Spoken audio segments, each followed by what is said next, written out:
बिस्मिल्लाहिर्रहमानिर्रहीम अस्सलामु अलैकुम रहमतुल्लाह। मुल्क के अंदर सियासी सूरत-ए-हाल बहुत दिलचस्प हो गई है। जिस तरह से इमरान खान की हुकूमत को गिराया गया, जिस तरह से उनके खिलाफ साजिश की गई और एक-एक करके एक-एक इत्तेहादी को इशारा करके आँख मार के बाहर निकाला गया और इत्तेहाद ख़त्म किया गया और इमरान खान की गवर्नमेंट को गिराया गया और उनकी मेजॉरिटी को ख़त्म किया गया। बिल्कुल उसी तरह से, बिल्कुल वही तरीका वारदात अब शहबाज शरीफ के लिए इस्तेमाल किया जाएगा। और शहबाज शरीफ के साथ जो इत्तेहादी जमातें हैं, उनमें से 5 इत्तेहादी जमातें अब हुकूमत को ख़त्म करने के लिए तैयार हो गई हैं और एक-एक करके उन्होंने हुकूमत को छोड़ना है। इन्होंने पहले वार्निंग दी है, फिर धमकियां दी हैं और अब बात धमकियों से आगे आके प्रैक्टिकल अब इन्होंने गवर्नमेंट से निकलना है और इनको इशारा होना है, इनको एक आंख मारनी है और ये इत्तेहादी जमातें हुकूमत से बाहर आ जानी है और हुकूमत फारिग हो जानी है। 2 वोटों के ऊपर ये हुकूमत खड़ी है शहबाज शरीफ की। एक भी इत्तेहादी बाहर निकलता है तो हुकूमत फारिग हो जानी है। तो आप अंदाज़ा करें कि 5 इत्तेहादी, ये आप देखना है कि 5 इत्तेहादी अगर बाहर निकलते हैं तो उसके बाद क्या हाल होगा। गवर्नमेंट तो फारिग हो जाएगी, गवर्नमेंट रहनी नहीं। तो ये खुद ही अब इनको ऑप्शन दी है कि इससे पहले कि हम इत्तेहादियों को कहें कि वो बाहर आ जाएं, वो इत्तेहाद को ख़त्म कर दें और आपकी हुकूमत ख़ुद घर चली जाए, उससे बेहतर है कि आप असम्बलियों को डिसॉल्व करें, इलेक्शन अनाउंस करें, इस्तीफ़ा दें और घर जाएँ। अब ये वाली ऑप्शन इनके सामने रख दी गई है। अब ये जो 5 इत्तेहादी जमातें हैं वो कौन सी जमातें हैं, ये अब आपने समझना है। देखिए, ये जो 5 इत्तेहादी जमातें हैं, ये वही इत्तेहादी जमातें हैं जो कि इमरान खान के साथ थीं और अब इनके साथ हैं। ये इनको इस्तेमाल किया जाता है, ये सियासत के अंदर हैं इसी मकसद के लिए कि इनको अगर किसी गवर्नमेंट को बनाना है और गवर्नमेंट को बनाने के लिए इनको इस्तेमाल किया जाता है।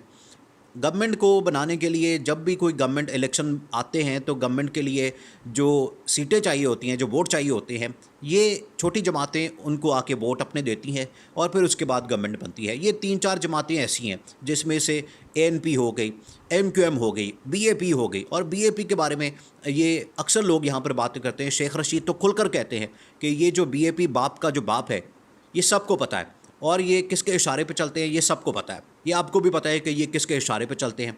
इस्टेब्लिशमेंट इनको चलाती है और हल्का सा इशारा देते हैं। अब तो खुलकर असेंबली के अंदर अब ये बातें हो रही हैं कि हम आपकी वजह से यहाँ पर नहीं आए, हम हुकूमत को छोड़ के इसलिए आए थे कि यहाँ पर हमारे काम होंगे और हमें कॉल की गई थी, हमें बताया गया था। अब वहीं कॉल करते हैं तो वहीं से काम होता है। तो आप बराए मेहरबानी हमारे काम करवाएं, नहीं तो फिर उधर से ही कॉल आनी है, या तो हम खुद कर देंगे या उधर से आ जाएगी तो आपकी हुकूमत फारिग हो जानी है। अब ये खुल के बातें हो रही हैं और हर कोई बात कर रहा है इस बारे में।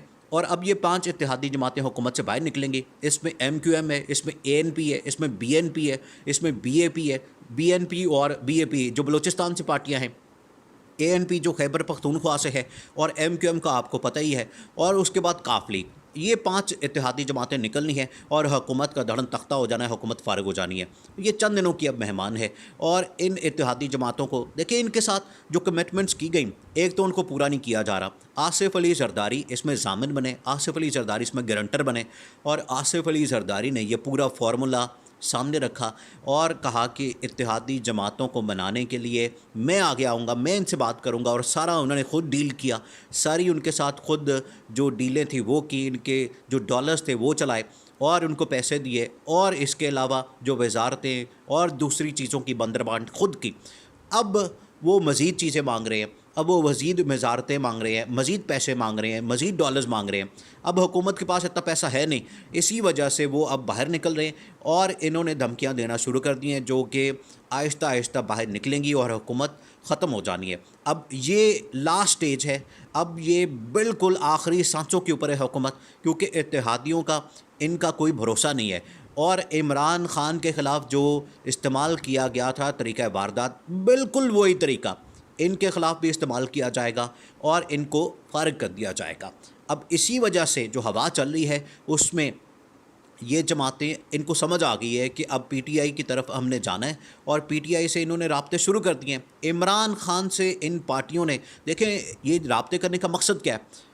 राब्ते करने का मकसद ये है कि इमरान खान आगे जो गवर्नमेंट आनी है उसमें एक मजबूत गवर्नमेंट बनाने जा रहे हैं। इसी वजह से ये लोग राब्ते कर रहे हैं, क्योंकि इस टाइम जो मेजॉरिटी, जो पॉपुलैरिटी, जो आवाम में इनकी जो बयानिया है, उसकी जो सपोर्ट है आवाम की तरफ से जो आ रही है, वो इससे पहले कभी नहीं हुआ ऐसा पाकिस्तान की तारीख में, इससे पहले आज तक ऐसा नहीं हुआ। इसी वजह से उनको समझ आ गई है कि हवा किस तरफ की चल रही है और उनको कॉल आनी है और इसके बाद उन्होंने इमरान खान के साथ दोबारा मिल जाना है और इमरान खान से रब्ते शुरू कर दिए हैं। इमरान खान से उन्होंने कॉन्टैक्ट्स शुरू कर दिए हैं। एक तो इमरान खान के साथ जो बैकडोर चैनल है उसके ऊपर मुज़ाकरात शुरू हो गए, उसके ऊपर बातचीत शुरू होगी और उसके ऊपर मामलात अब शुरू हो गए हैं और वो मामलात अब फाइनलाइज हो गए हैं और उनको फाइनल स्टेज के ऊपर लेकर आ गए हैं।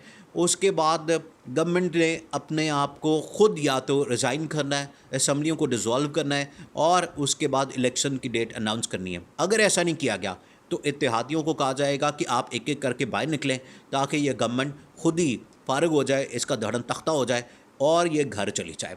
अब यही मामला इस वक्त इसके साथ होने जा रहा है क्योंकि शहबाज शरीफ, आप इनकी बॉडी लैंग्वेज देखें ना, शहबाज शरीफ को जब भी कोई तकरीर करते हैं, जब भी कोई बात करते हैं आपके सामने, आप कभी इनको देखें, ये तकरीर के अंदर बार बार ये बात क्यों करते हैं कि मैं अभी रहने वाला हूँ, मैंने टेन्योर पूरा करना है, मैंने ये करना है, मैंने वो करना है, मैंने सबसे बात कर ली है, हमारी बात हो गई है, हम आपस में एक हैं, कोई नहीं जा रहा।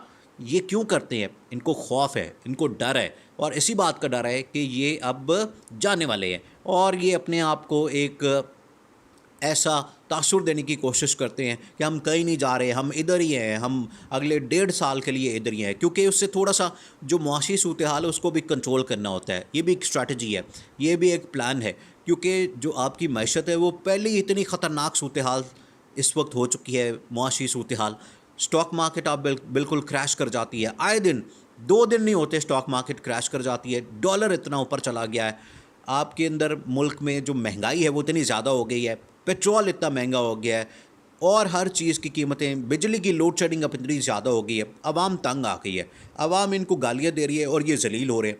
अब ये जाना चाह रहे हैं और इनको पता चल गया है कि इस वक्त जो पीटीआई की पॉपुलैरिटी है वो बहुत ऊपर है।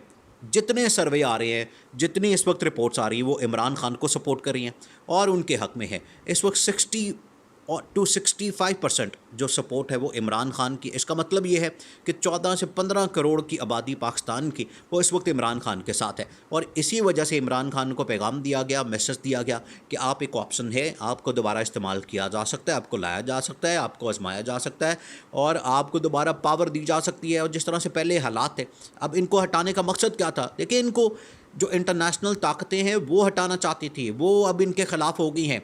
आगे आने के लिए अब इनको इंटरनेशनली भी लॉबिंग करनी पड़ेगी, लोकल भी इनको बातचीत करनी पड़ेगी, उनके साथ मामला तय करने पड़ेंगे और इंटरनेशनल लेवल पर भी इनको इमरान खान को लॉबिंग ऐसी करनी पड़ेगी ताकि वहाँ पर ये दोबारा अपने आप को एक्सेप्टेबल करवा सकें और वहाँ पर जाके बात कर सकें। क्योंकि जिस तरह से उन्होंने चीन और रूस के साथ एक ब्लॉक बनाया था, उसकी वजह से जो इंटरनेशनल ताकतें हैं, जिसमें अमेरिका है, जिसमें इसराइल है, जिसमें पूरा यूरोप है, जिसमें इंडिया है, ये वो लोग हैं जो तंग हैं और ये इसी वजह से तंग पड़ गए थे कि इमरान खान ने रूस और चीन के साथ एक ब्लॉक बनाना शुरू कर दिया था जिसमें तुर्की भी शामिल था और ये तमाम ताकतें इनसे परेशान थी।